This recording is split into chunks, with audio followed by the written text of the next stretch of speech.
বর্তমানে ভারত আর দক্ষিণ আফ্রিকার মধ্যে টেস্ট ম্যাচের সিরিজ চলছে, যেখানে দ্বিতীয় টেস্ট ম্যাচ বর্তমানে চলছে। আর এই টেস্ট ম্যাচের সিরিজ পর কিন্তু শুরু হবে তিনটে একদিনের ম্যাচের সিরিজ, তারপর শুরু হবে পাঁচখানা টি-20 ম্যাচের সিরিজ।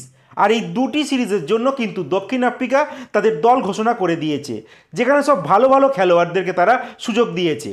সবার প্রথম আজকে বলবো তোমাদের একদিনের দলে কাদেরকে সুযোগ দিয়েছে দক্ষিণ আফ্রিকা দল, যেখানে ক্যাপ্টেন করা হয়েছে বাবুয়াকে, তেম্বা বাবুয়া, যিনি কিন্তু বর্তমানে টেস্ট টিমেরও ক্যাপ্টেন রয়েছে। দ্বিতীয় খেলোয়াড়টির নাম বলবো ওর্টনেল বার্থম্যান।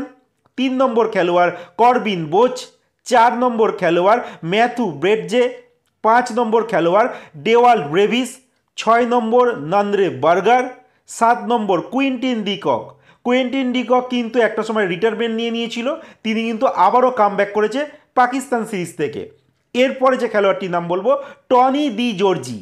এর পরের খেলোয়াড়টি রবিন হারম্যান।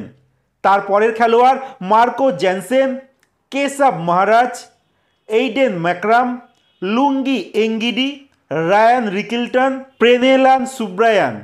তো এই হচ্ছে ওয়ানডে ম্যাচের জন্য তাদের দল। এবার তোমাদের বলবো টি-20-র জন্য কাদেরকে তারা সুযোগ দিয়েছে।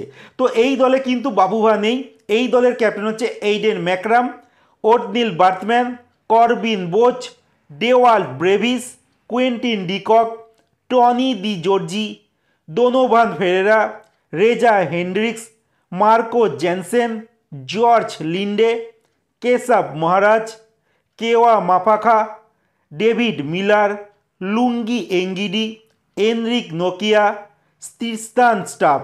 দেখতে পারলে দক্ষিণ আফ্রিকা কিন্তু একটা দারুণ দল ঘোষণা করেছে ভারতের বিরুদ্ধে একদিনের ম্যাচ আর টি-20-র জন্য।